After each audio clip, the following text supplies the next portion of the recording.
So today on the New How podcast, we have Ken Weinstein. Ken is an active entrepreneur and real estate developer in the Philadelphia area. He serves as president of Philly Office Retail, which has renovated and restored more than 300 vacant and deteriorated commercial and residential units in the Philadelphia region during the past 37 years. Philly Office Retail currently owns and manages more than 800,000 square feet of commercial and residential space in the Philadelphia region and has received 9 Preservation Alliance awards for its adaptive reuse projects. In 2015, Ken founded Jumpstart Germantown and Jumpstart Philly, an award-winning community development program that works to revitalize the Germantown section of Philadelphia and surrounding communities. Jumpstart trains, mentors, networks, and provides financial resources to local residents so they can improve their own neighborhoods through real estate development. Now, with 15 programs around the country, Jumpstart has graduated more than 2,500 mentees from its training programs and loaned more than $50 million to its participants. Ken, welcome to the show. Thanks for having me. Amazing accomplishments. And it's like, wow. Like, I just want to sit for a second and just realize what I just read. Well, I was listening myself and wondering who you were talking about. So, Ken, you're an entrepreneur, you're a real estate developer, but you're also giving back in such a massive way. We got to start, like, where'd the journey begin with you? Talk to me the first time you did anything entrepreneur. Well, I grew up in Central Jersey, a small town called Somerville. Okay. And my father was an entrepreneur. He, in the mid-late 60s, started a company that did environmental consulting. And that wasn't a thing back then. So he was way ahead of his time. And you know what we talked about at dinner every night, how to manage a staff, how to run a small business. And so I grew up knowing what an entrepreneur was and assuming that's what I would do eventually. And it was like, I'm always going to do something. I'm going to run my own business. I'm going to do something for myself at some point. It was an assumption. And to be honest, it's the disadvantage that a lot of people have whose parents are not entrepreneurs. Because if you don't grow up with it, you have to learn it. And you're experiencing it at a later point in life versus you're 12 years old at the dinner table and you're talking about it every night. That's exactly right. It's an earlier education. Yep, absolutely.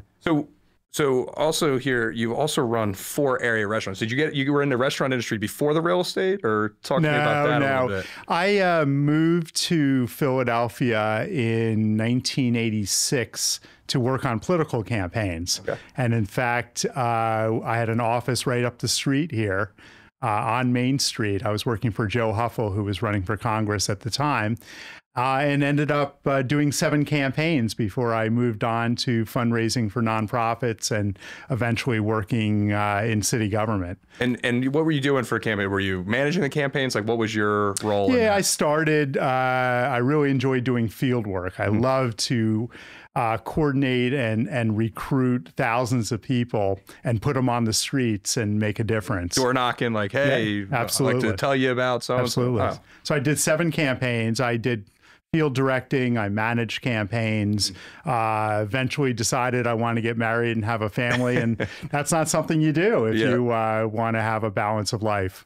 Yeah, that's great. So at some point, I decided I wanted to do something more than just managing campaigns. I wanted to do something more than just fundraising. So I started going into real estate part-time. Yep. And then essentially you started investing in properties, buying properties. What's the first property you ever bought? So I was living with my then girlfriend in Fishtown. Yep. Fishtown, of course, a very different place. This is back then. Early 90s? Like, what this year is this? Late 80s. Late 80s, okay. Fishtown. Was it called Fishtown? I guess it was. It was called Fishtown, 86, 87. Yep. And I was really inspired by my landlady. She, with her own 2 hands, renovated 6 properties in Fishtown. I thought, how cool is that? I knew nothing about construction. Yep. I was so unhandy. I couldn't swing a hammer. And I just said, this is what I want to do. I thought it was so cool that she took vacant properties and made something better out of it and housed folks like me. Yeah, that's right. That's amazing. And this is your landlord you're talking. This is like... That's correct. Yeah, the landlord. That's correct. Amazing. And looked around the city and said, what neighborhood do I want to invest in? And I picked Germantown. Amazing. So the first house I ever bought was actually in East Mount Airy, 73 East Philolina. And I was going to an open house up the street. And, you know, 20 people at the open house, and I was stupid enough as an investor to go to open houses, right? Or look at places that are on the market. So went in there, 20 people, you know, left with my head down, and I'd been looking for a year for my first property, and heading back to the car, and I was a block away, the car, and I purposely do that. You always park the car a block away when you go look at a property so you can assess the neighborhood, you can talk to the neighbors. So sure enough, there was a gentleman on his stoop at 73 East Philolina. And he said, "Where are you coming?" And I told him how discouraged I am. He said, "Well, you want to buy my house?" And I'm like, "Yeah." And he said, "When would you like to look at it?" And I was like, "Now." Right now. You know, actually, what are you doing now? and within 20 minutes, we had a verbal agreement on his house. Amazing. And that was bought it for $17,000, put $6,000 into it, rented it to one tenant for 17 years. This is 1989, 90. Yeah, 87. Yeah. When you could buy something, I mean, I feel like you can't buy groceries for $17,000 right now, let alone a house. Back then, my equation was to buy and renovate for under $25,000 a unit. Amazing. Yeah. And that was the start. That was like, you got the itch from that point. And you're like, here we go. And your first house is always the most difficult one to acquire. That's the one you just hope you don't lose on, or if you lose, it's minimal amount. Like I mean, everyone I talk to that's started in renovations just like you and I did, you're like, I'm going to do that. Oh, wow, this is going to be a home run. And then you're like, wow, it's a triple. And then it's like, oh my God, I got to run back to first. And then you're like, I bunted off the base. I'm going to make it to first. And you're like, oh, I got thrown out. Like everybody I talked to, but at least you got in the game and you learned the experience, and that's the first step. And then you get that confidence. And then the second and third one came very quickly. I found 2 properties in Germantown, renovated them. Yeah. And then, you know, from there, at that point, were you thinking like business? Were you thinking like big business? Like, I'm going to do hundreds of these units. I'm going to start buying and doing a major adaptive reuse project. Like, when did that come into play for you? I did part-time real estate for 17 years before I went full-time. That's amazing. That's most people don't consider that as like a path forward, right? It's like, I'm going to start flipping out. I got to quit my job tomorrow. I got to get into this. Like 17 years, you're doing what, a property or 2 a year? Yeah, a little bit more than that. I did 125 units in my first 10 years, part-time, evenings and weekends. That's amazing. Just work my butt off. And you were not swinging, because you don't know how to swing a hammer. You said you're hiring people to help you swing hammers. That's right. That's amazing. I found a couple guys from University of Pennsylvania and who wanted to get out of their professional careers and swing a hammer, and they worked for me for years. Amazing. Yep. So talk to me, how did the restaurant scene come to be? Because you've operated, I got to know how this fits in. Was it you were like buying properties, you're like, that would be a great spot for a restaurant? Or, you know, you operated 4 restaurants for a 25-year period from 96 to 2001. So talk to me. So you got the family going, you know, you're married, right? You're in that early 90s stage. You're getting ready. You're like 1996 comes, the blizzard of 96. You're like, I'm opening a restaurant. Talk about that a little bit. It's like insanity. You know, I still can't believe I did it, but I did 25 years. It sounds like a sentence. I did 25 years in the restaurant business. Pretty much a sentence in a weird way. If you know the restaurant industry, like Ken and I both do, you're in it 24/7. There's no escaping it. That's right. There's only one way to do it. I was working as chief of staff to a city councilwoman for several years in the early 90s and doing part-time real estate, which was the only way I can tolerate City Hall, because I'm doing policy work during the day, which is fascinating. But am I really making a difference? But by producing housing evenings and weekends, I felt like I was making a difference. So it became time to leave City Hall after 4.5 years. I did my time. And I had shown a commercial property in Mount Airy to friends who ended up not buying it. But in the meantime, of course, I sold it to myself. I talked myself into it. And that was my first restaurant, Gresham Cottage Cafe. It was an old historic house from 1748 that we made into the first restaurant. Amazing. I ran that for 9 years. And you were like I come in, table for 4, and you're seating me type of. Yeah, I was managing it myself. Little office upstairs. Still doing real estate part-time. And you brought in a chef. You weren't cooking. No. Like you didn't have to swing a hammer. We wanted customers to come in. You're like me. You're like, I can kind of swing a hammer. I went to architecture school, but like, I'm not, I'd much rather hand the menus to people. Absolutely. Yeah, hired some good chefs, and we had a great run. And it's still there. It's now called Jansen's. Yep. And some of the other restaurants, 150 seat, the Trolley Car Diner, you started that? Yep. And started that in 2000, ran that for 19 years. That was, that recently closed. I mean, it's recently, it feels like it was yesterday, but like 2019, right? That was just before the pandemic. Yep. We got out at the right time. Timing is everything. That was awesome. We were serving, on weekends, 1,000 people a day. It's amazing. It was unreal. It's turn and burn. Yeah, I grew up similar to that, but my relatives had a spot in Bordentown called Mastories, and it was, breakfast on Sundays. I waitered, I did line cook, I did a handful of different things in the restaurant, but like Sunday morning breakfast for like that restaurant would do thousands. Crazy. They couldn't crack eggs quick enough. Yeah. And it gets in your blood. I miss it. You want to do it. Yeah, exactly. I'm like, I want to go back. I want my own restaurant. I want to do like breakfast restaurant. And I'm like, no, I don't. I was not, obviously I couldn't cook. I was not a good server. I was the best busser on this side of the Mississippi. I do circles around these young guys, Yeah, you're able to just everything in that book perfectly. You could put like 4 tables in one bucket. You knew what you were doing. Oh yeah. That's great. Yeah, no, I do miss that. And then I opened one in West Philly, which is still there, and it's called Renata's Kitchen. Oh. And then the last one, which is our tenant, and the last one was Trolley Car Cafe in East Falls that I had for 11 years. And that's now called Breakfast Boutique. Great spot too. Yep. And you feel like you're at this point in your life, you're done with restaurants? I am so done. There's no like dream to be like, maybe someday it'd be cool to have a cigar bar. Like you're done. You know how many people call me and say, can I have a location for you? I don't think you understand. Yeah. I'm out. So obviously I did my time. So, but at the same time, you're running these restaurants, you're still doing real estate, Absolutely. Right? You're still buying right. At this point, you said 120 units over the course of 10 years. This 10 years is through these times of opening restaurants and starting that. So after the first 10 years, I switched from residential to commercial. Gotcha. So you were making your own tenants in a way at some points. Yes. It's amazing. I can relate. It's a lot of fun in that. Well, moving to commercial, the advantage I had was I can talk restaurants.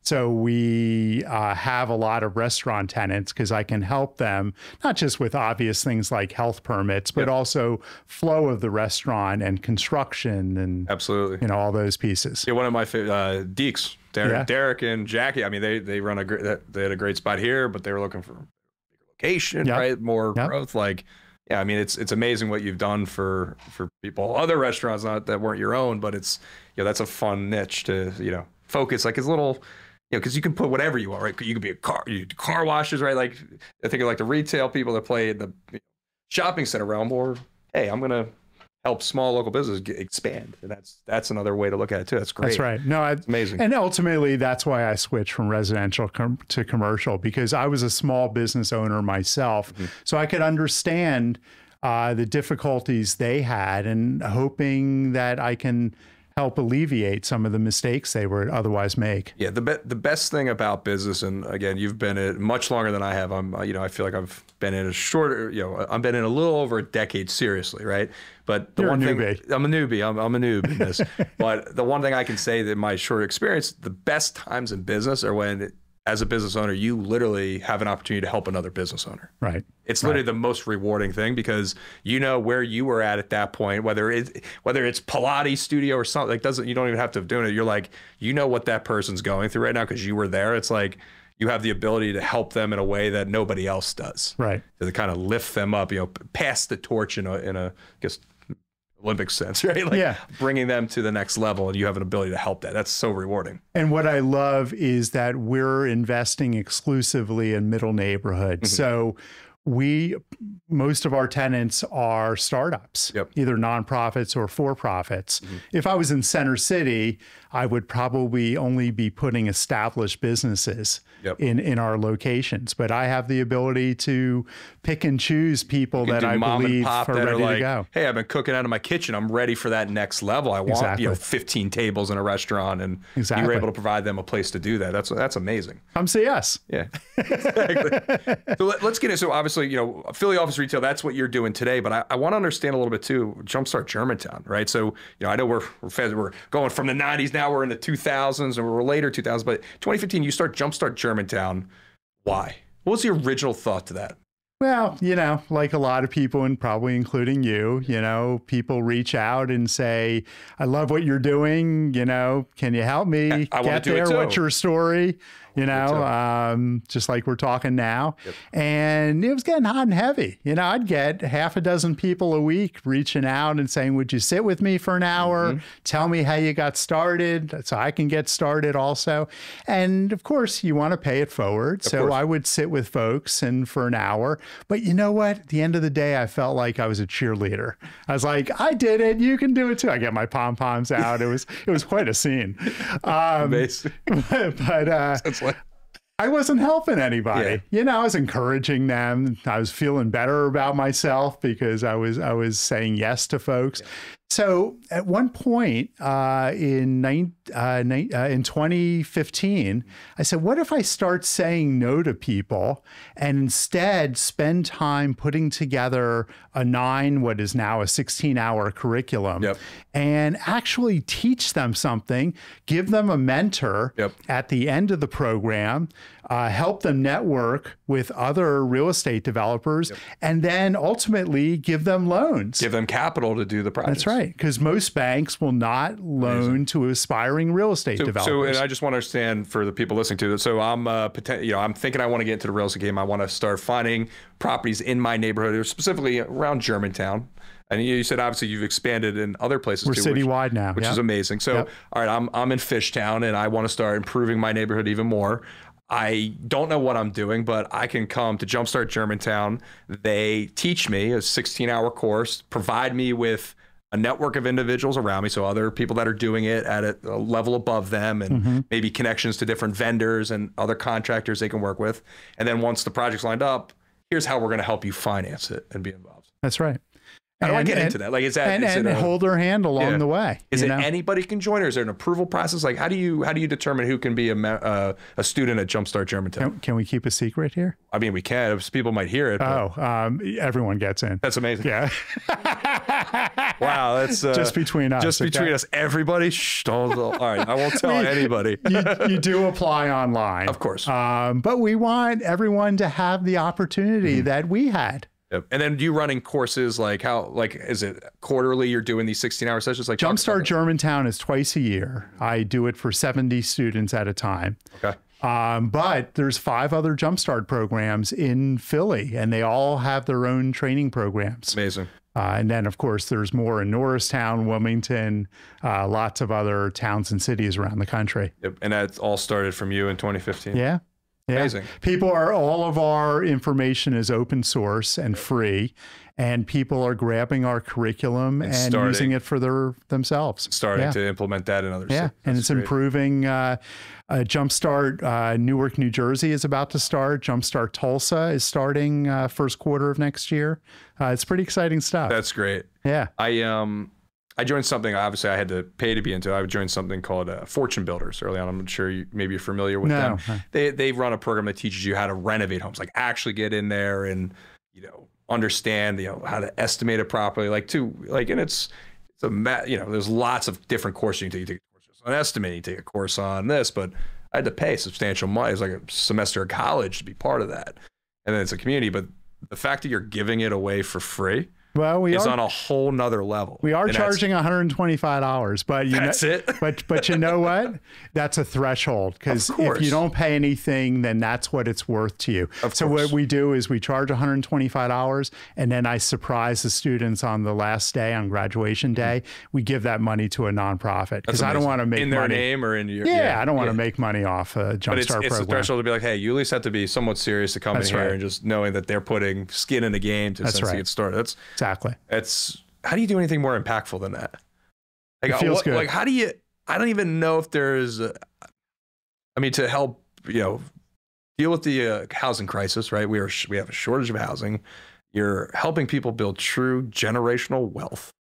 What else is left for you? Yeah, no, it's like now you have to take that and grow that nationally. Yeah, it has to be in every major city. Well, so we hired a national organizer earlier this year, whose job it is to contact developers, community development corporations, anybody who is worthy or wants to do it.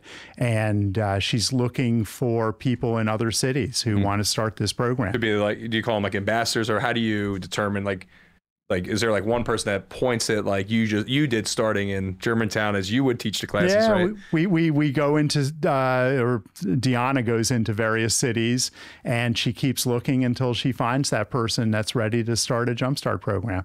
And then we give them the tools they need to make it happen. We have a how-to guide. We have quarterly organizer meetings, so we talk about best practices. And have you had like a yearly meetup yet for all of the Jumpstart? We have not. That's my goal. It's got to be in your future. It's Wouldn't that be cool to have a convention in Philadelphia? I mean, it'd be amazing. Yeah, that's coming. I mean, 2,500 students so far in 8 years. Yes, and now you're planting seeds. So like, how does that not in 5 years have another zero behind it? Yeah. It's amazing. Yeah. It's absolutely what's going to happen. That's pretty cool. And I mean, at the end of the day, what we're trying to do is help local residents improve their own community. Yep. And as a result, because of the neighborhoods we're in, more than 80% of our graduates are women or people of color who historically have been left out of real estate development. Yeah. And it's, hey, they're looking at their neighbor's house going, they want to sell, or there's a vacant property next to me. How do I do an Act 10, was it, or 531 to get it? And that's amazing. Yeah. As I tell my Jumpstarters all the time, they have a competitive advantage over outside developers. So our outside developers have more cash and equity, but they don't have the contacts inside the neighborhood to get started. Yeah, and so you're providing that reassurance and confidence too to be able to. And a lot of it is confidence, as you know. Yeah. A lot of people who don't get involved in real estate development don't have the confidence that you need. Talk to me what your day-to-day looks like now in business. Like what's your habits and regimen? Because that's a lot of things I know entrepreneurs struggle with, just like getting in a good rhythm. Yeah. Especially when you're building a business, when you're in that active growth mode where you're hustling 18-hour, 20-hour days. It's like, what's it need to look like to maintain? I've been fortunate, one, to have a really good staff. We now have 25 people at Philly Office Retail. And I also had the good fortune to bring on someone 17 years ago who, as of 2 years ago, runs my business day to day, which allows me to do more things like Jumpstart Germantown or other community work or more aggressive acquisitions and financing that I otherwise wouldn't have time to do.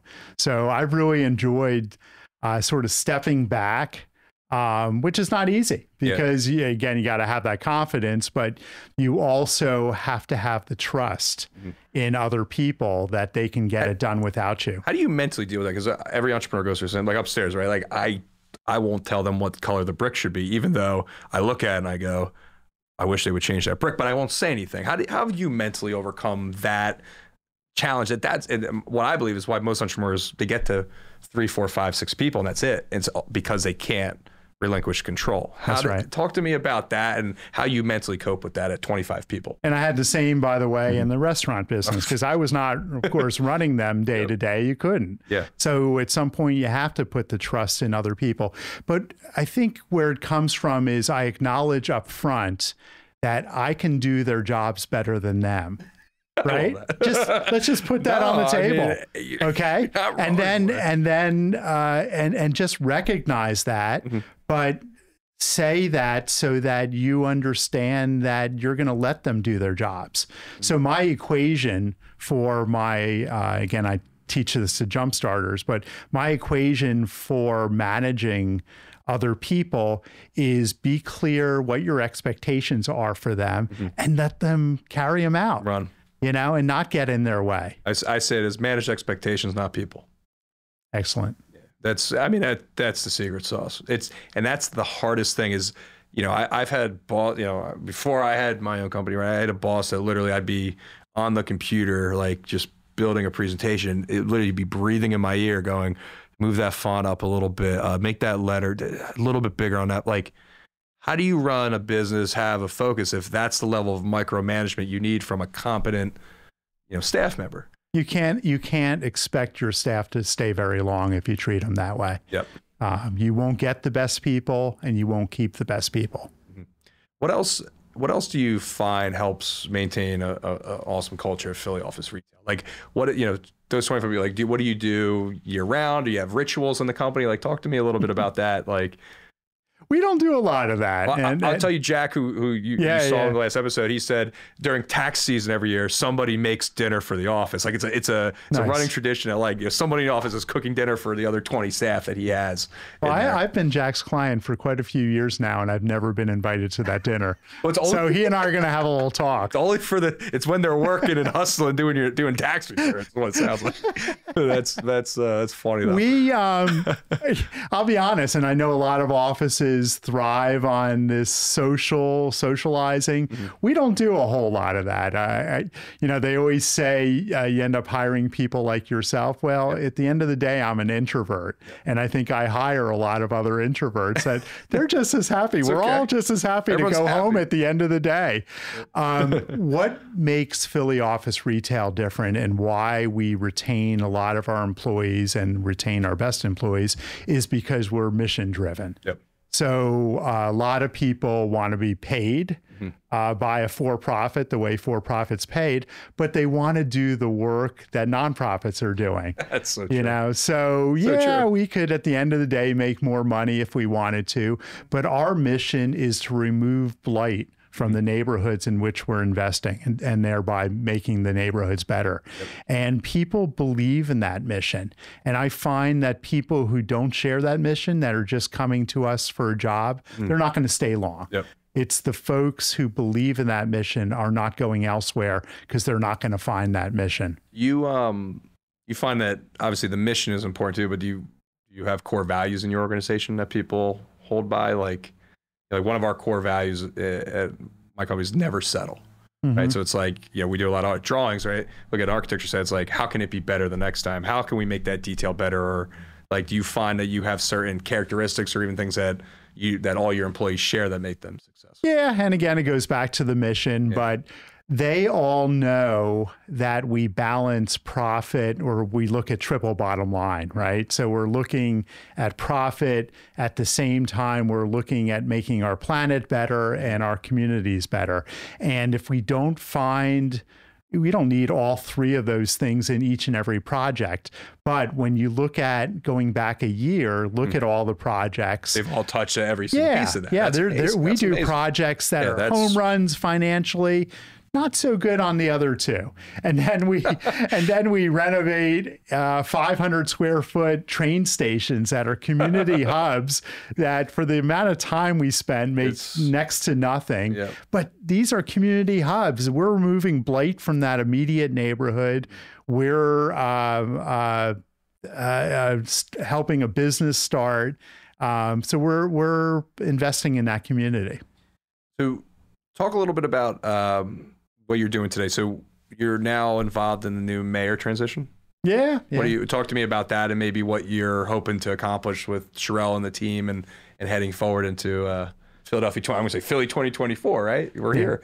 Well, one of the things I do, partly because I go way back in politics, and again, this was instilled in me by my parents. My father was president of the city council where we grew up, president of the Board of Education. So I got involved early on with politics. But I do a lot of fundraising for elected officials who I believe in. I don't do it because I want anything from them, which is great because I can pick and choose the best people and raise money just for them. So as a result of that, I have been appointed by Mayor Nutter, later Mayor Kenny, to be president of the board of Philadelphia Housing Development Corporation. I was recently appointed by Governor Shapiro, who I've known for many years, as commissioner on the Pennsylvania Historical and Museum Commission. So I've really enjoyed in a public policy way, getting to do new things. And then recently, Mayor-elect Sherelle Parker, who again, I've known for years, I chaired her first campaign for state rep, asked me to join her transition team for housing and planning and development. Yeah, I heard she wants to bring 10,000 housing units to the city of Philadelphia. That's so awesome. It's a big goal. That's the only way we're going to drive down rents and housing costs. I'm just curious, in your experience, how do you think you create housing that's more affordable? What's your macro broad brushstroke to that? My macro is doing exactly what Jumpstart is doing by focusing on our middle neighborhoods, not our struggling neighborhoods and not our hot neighborhoods. We can just market-wise establish what we call NOAH, naturally occurring affordable housing. And that's what we're doing every day. Yeah, and also by empowering those that don't have a lot of resources around them, it's not a lot of cost associated with necessarily getting houses fixed up and blight gotten rid of. You're able to save, in the macroeconomics of the deal, it's like, they're still going to make money. They're still going to do well, but they're not having to fund a 30-person office behind them. That's right. To do that. So interesting. They keep, that's exactly right. Very few jump starters have that kind of back office. So their costs are low.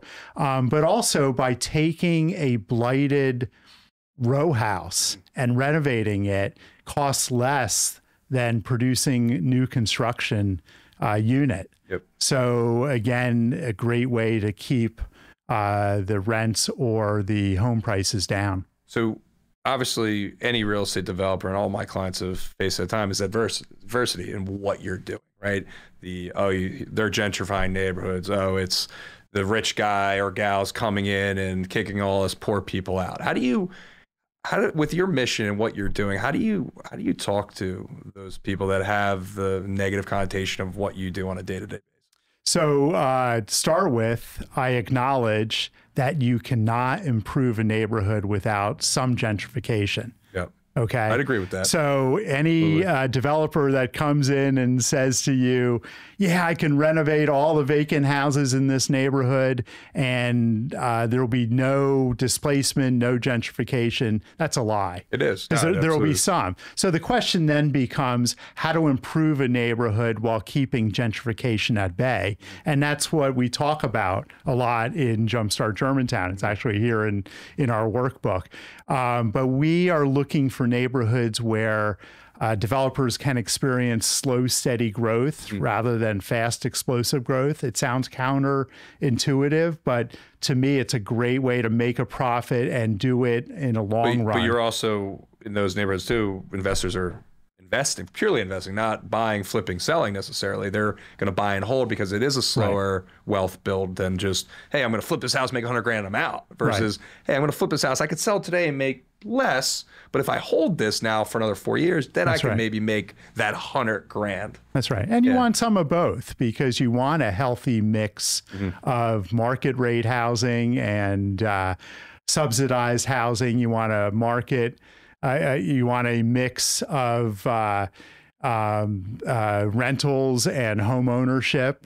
So whenever somebody says to me, a neighbor or developer or whoever, we need X. Well, we don't just need X. You need a mix of everything. So that's what we try to preach.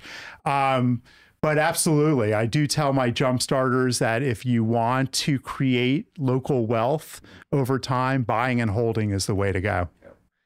What zoning wise in the city, do you feel like our zoning, we have it figured out yet? No, Philly? not at all. The new zoning code that was put into place several years ago was supposed to take care of our zoning problems. But for various reasons, that didn't happen. One of the big reasons, especially up here in Northwest Philly, is that we haven't done enough zoning remapping. So we have a new zoning code, but we haven't changed the zoning classifications, many of which have been in place since the 1950s. One of the things that's always baffled me about this city is that compared to other, we're if you look at the rankings, right, in the city of Philadelphia, we have one of the largest, taxes on our residents for people that work in the city of Philadelphia compared to other major cities. And then we also have one of the largest poorest cities out of the top 10, right, in the nation. And then I look at the zoning code here in the city of Philadelphia, and a majority of it is zoned single family. Yeah. Yeah.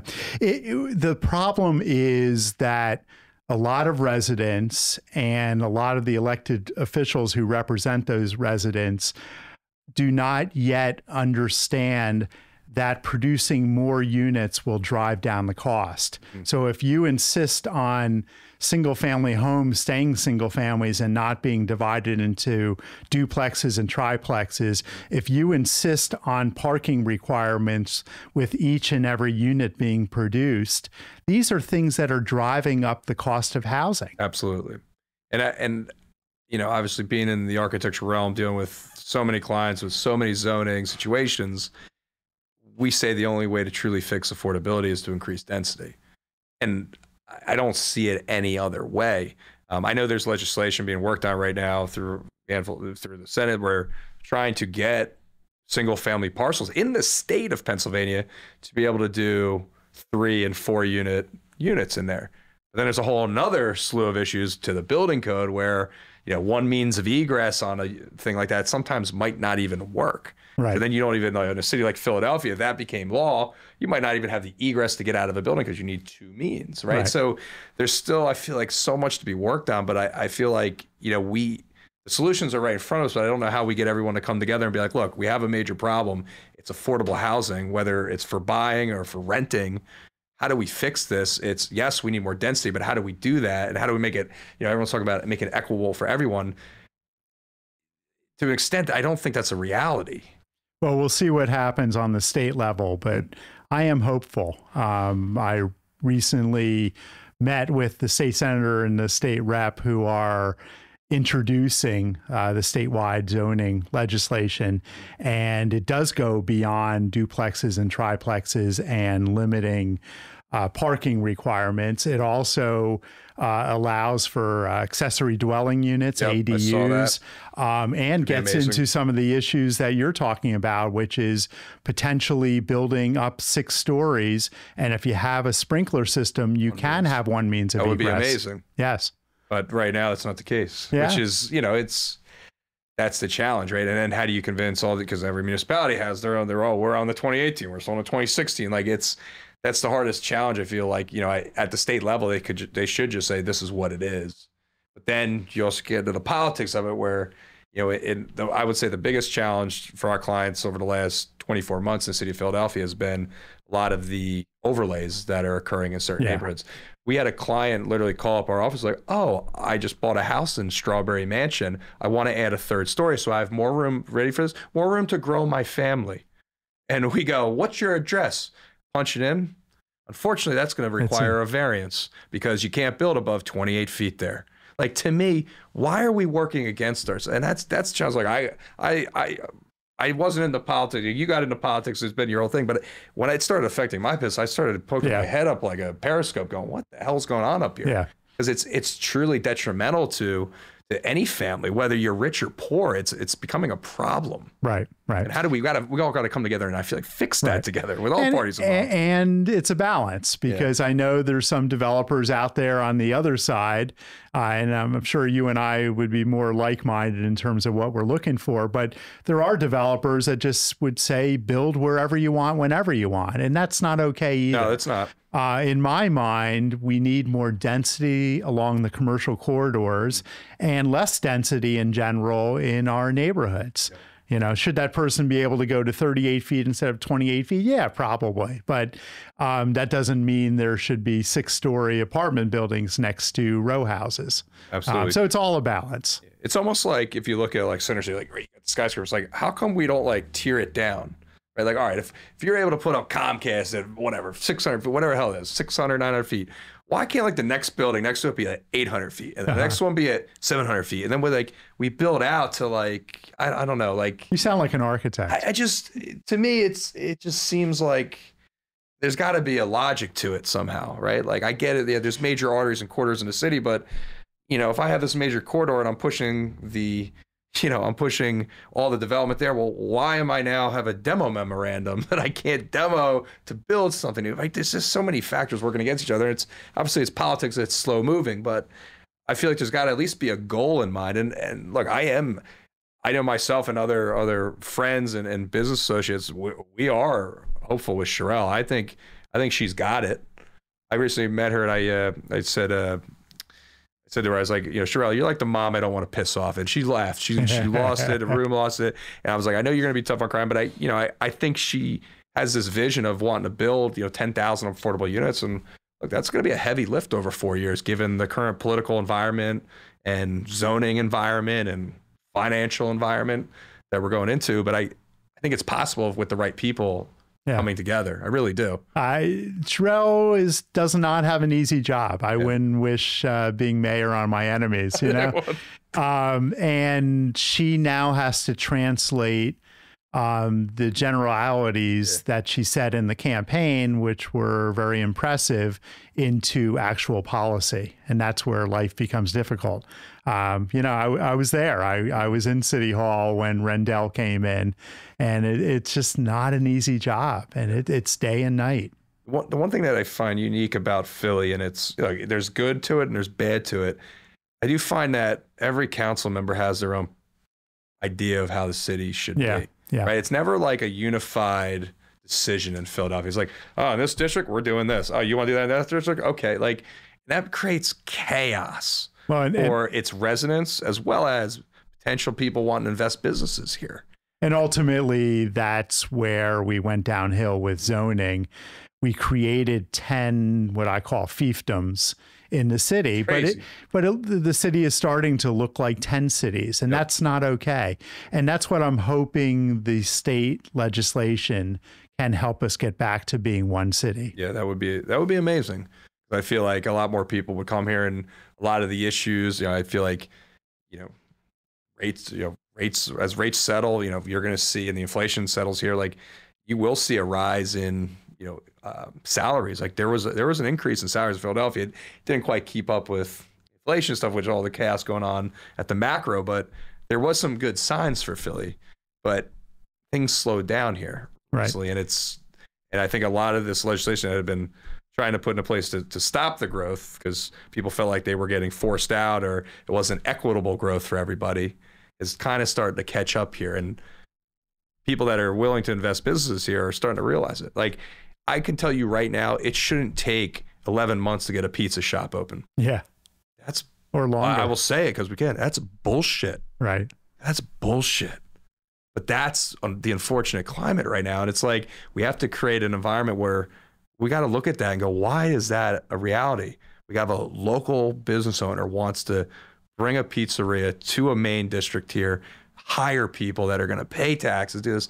Why should it take them 10 months to go through craziness, not even variant stuff, craziness, right, to make that happen? Right. Well, how do we compete? How do we compete at a grand scale if we want to be this massive, great city? If Sherelle, one, appoints the right people, and two, if Sherelle uses the common sense that I know she has in applying it to the health department, to L&I, to commerce department, we can make these things happen. Yep. Because your example of 11 months to open a pizza place, there's no winners. No. It's not like, I understand some of these zoning issues. You want to balance and weigh the community versus the developers. I get all that.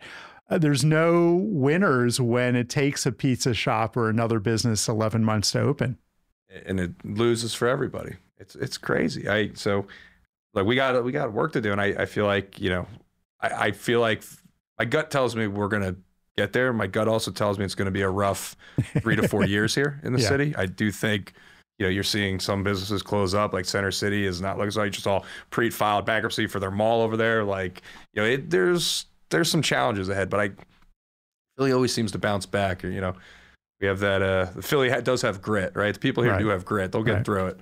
I think what Sherelle has going for her, which is good for her, is the national economy. Yep. That we know at this point that rates are not going to go up anymore. They will go down. It's only a question of when. And there's a lot of businesses, including development, that are going to restart in a big way. Yep. So I think she's coming at a good time. She is.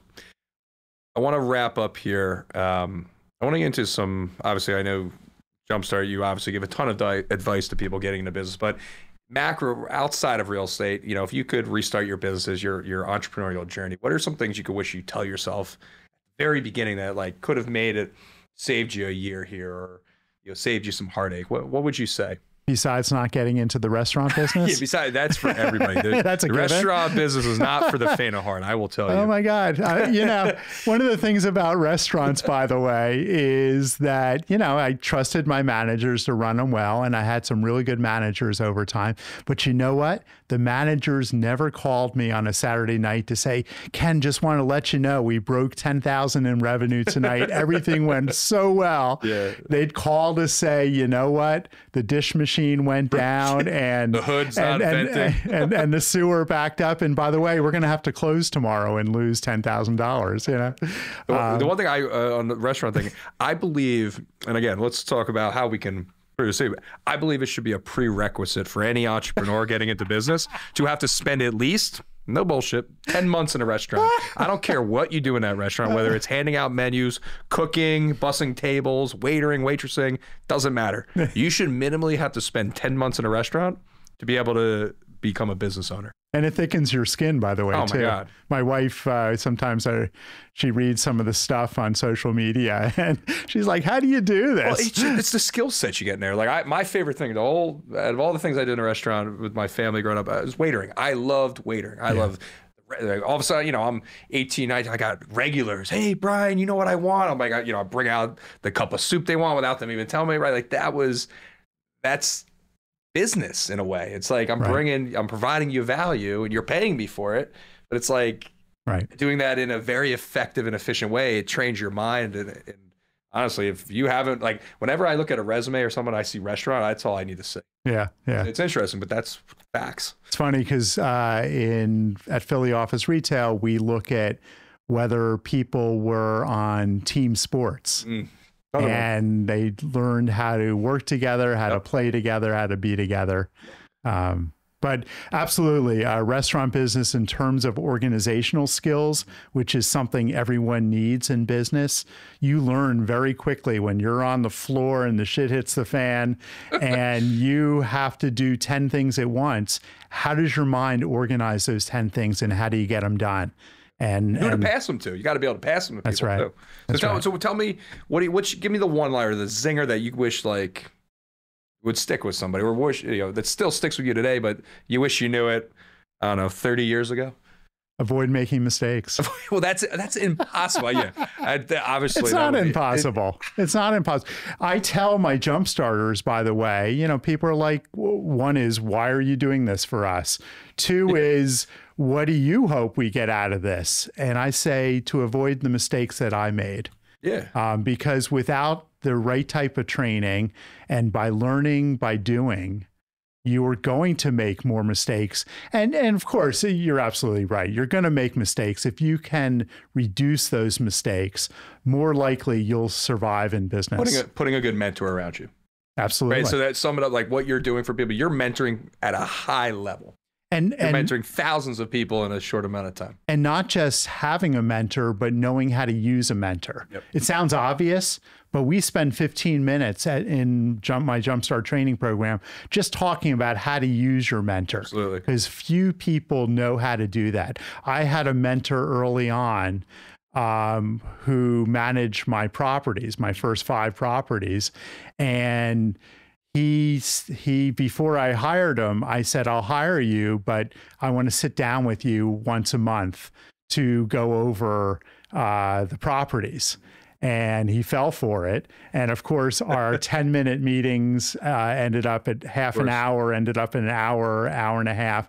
And he became my first mentor, which is what everyone should have in business. Yeah, it wasn't until I was later in business I realized how important mentors were. Like I went into business, not blind, but like I knew some people, I would watch them. And I think mentorship today is definitely a little different, right? Like you can look online and your mentor could be someone you actually never even meet. They have a lot of content that you could just follow and learn from versus, like, 2 of my mentors, they're in their 80s. They just, I'm 34. They're like chopping up war stories to me. I'm just like, what would you do in the 70s? Like but you need people like that around you to guide you. And it's like, it also inspires a little bit too. Like I'm 34, they're over double my age and they're still at it. And they love what they do. They do it in a much different and slower way because of what they work to. But you also need the mentor to understand what your future could look like and how to align to get better. And you just answered the question on how do you find a mentor? Find someone older because we love to talk about what we do. You know what obviously they're not my only 2 mentors. I also found mentors will find you. It's interesting concept, and it might be at a certain level in business they find you, but there's been some other individuals that have come around me where they check in on me. They make sure and it's not that I ask them to. It's not that I'm like, can you be my mentor? They've like they see what I'm doing and they're like, wait, I just want to make sure he's okay or she's okay, right? So you also realize mentors might show up at your doorstep as well. They want you to succeed. Yeah. Absolutely. It's again passing it towards. Like I try to look at it like when I'm in your shoes. I mean, hopefully I have thousands of people that I can make an impact on. But it's like at that point in my life, I'm going to want to do that. It's like how can I do it at a macro level to make my time, what I've learned, be able to pass that on and make people's lives better. I mean, that's the game. That's what it's all about. Right. Yeah. Well, Ken, this was inspiring for one. The amount of information we talked about I don't know how, I mean, I know there's going to be people that listen to this episode that are just going to be like, I'm ready. Like I can get into this. Like, obviously through the Jumpstart Germantown, I'm assuming it was a Jumpstart. How do they get I want them to know about that. How can they find that? Training program, jumpstartgermantown.com. Okay. For our loan program, which is open to Jumpstarters and non-Jumpstarters, jumpstartphilly.com. Jumpstart Philly. You're on the other side of the country and you want to start your own Jumpstart program, go to gojumpstart.org. And we have a great how-to guide there. And if I want to start a restaurant, Call how somebody do you else. get Ken to invest in it? Oh my God. You know how many people ask me to invest in their restaurants? Oh, that's the only thing worse than actually running a restaurant. Exactly. Well, Ken, thank you again so much. Appreciate you coming on the show and looking forward to seeing an extra 0 next to those 2,500 students here shortly. So thanks for having me. No worries.